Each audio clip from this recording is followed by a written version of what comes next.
NATO foreign ministers met in Prague at the end of May 2024 and agreed to allow the limited use of Western-donated weapons against targets inside Russia.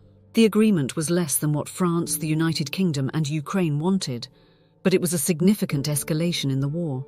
Russian President Vladimir Putin vowed retaliation against the West, but did not specify what the retaliation would be.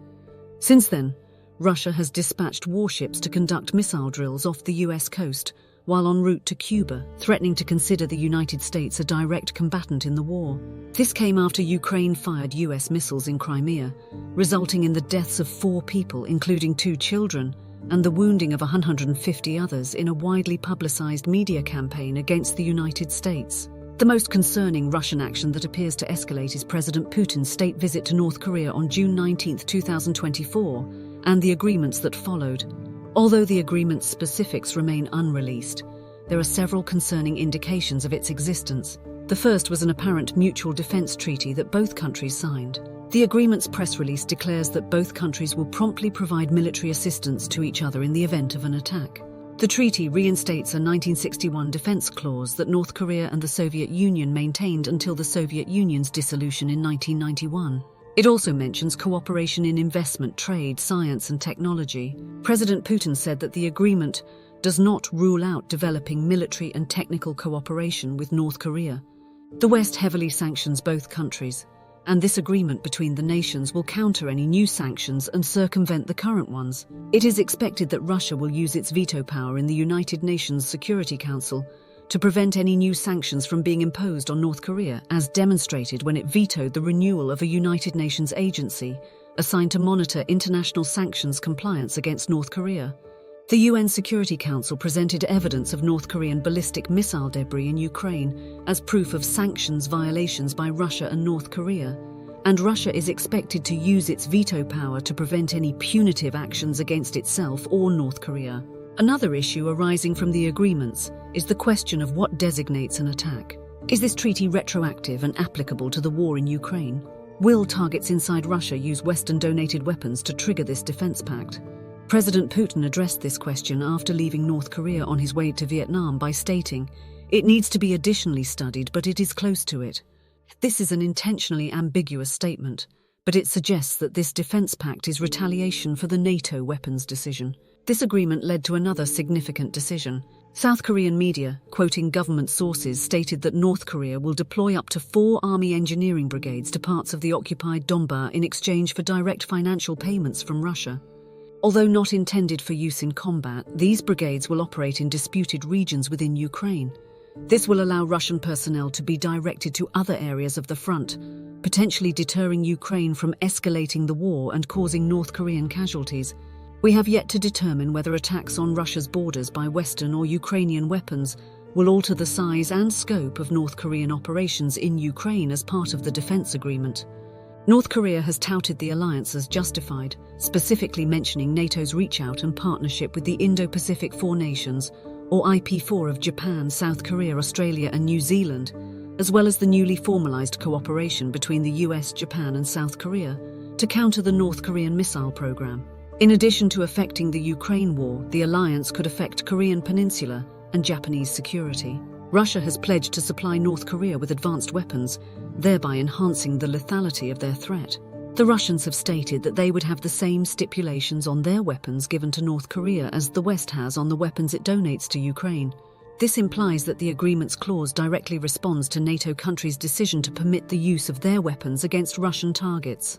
This decision raises concerns as it presumes North Korea can sell these Russian weapons on the global market to any regime it desires, potentially leading to destabilization in various regions of the world. It is doubtful if Russia can support the transfer of weapons to North Korea, while it is under sanctions and short on sophisticated electronics. Russia is now a net importer of military equipment, including from North Korea, so it's unlikely that it has enough weapons to make this threat a reality in the short term.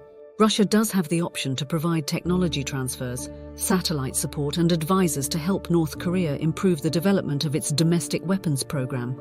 This would most likely be preferable to North Korea and its huge philosophy of self-reliance.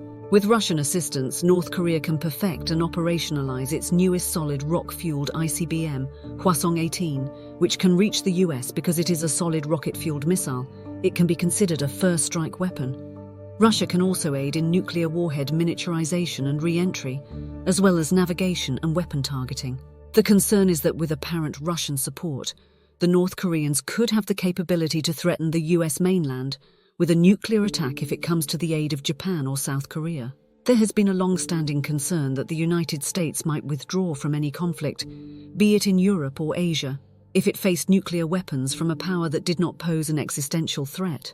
This is an exaggerated apprehension, as the US could face blackmail for other policies from the same state if it decides to retreat from the threat. Despite this, there are elements within Japan and South Korea that share this concern, which could lead to a debate about a domestic nuclear weapons program and a potential regional nuclear arms race. South Korean President Yoon Suk-yeol condemned the agreement as a threat to his country's security and a violation of UN resolutions. The president declared that this agreement harms South Korean-Russian relations, prompting his country to take action. South Korea has provided financial and humanitarian aid to Ukraine, but it has not sent any weapons. South Korea stated that it would review this decision and consider sending arms directly to Ukraine as a response to the new pact. President Putin said this would lead to retaliation against South Korea, and he stated that South Korea has nothing to fear from this pact if it does not attack North Korea. South Korea and North Korea are technically at war, so it is an intentionally absurd statement by Putin that South Korea should not be concerned about his country's treaty with North Korea.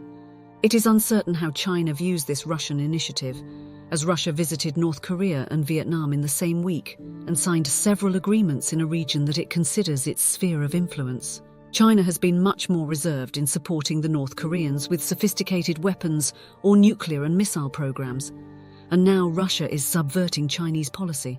China is also in a territorial dispute with Vietnam in the South China Sea, so Russia is complicating China's position. Will this draw Russia and China closer together or create friction? Or will China accept Russia's position as part of a larger struggle with the West? The West's decision to permit the use of donated weapons against Russian targets has led to Russian threats, including nuclear threats, and this poses additional threats to the West besides the Russian-North Korean agreements. This new defense agreement appears to have the greatest potential to cause a widening war in Europe or a defensive realignment in the Western Pacific. The conflict in Ukraine is in its third year, and it appears that both sides are desperate to get the upper hand in the war, and this desperation leads to escalation and increased international volatility.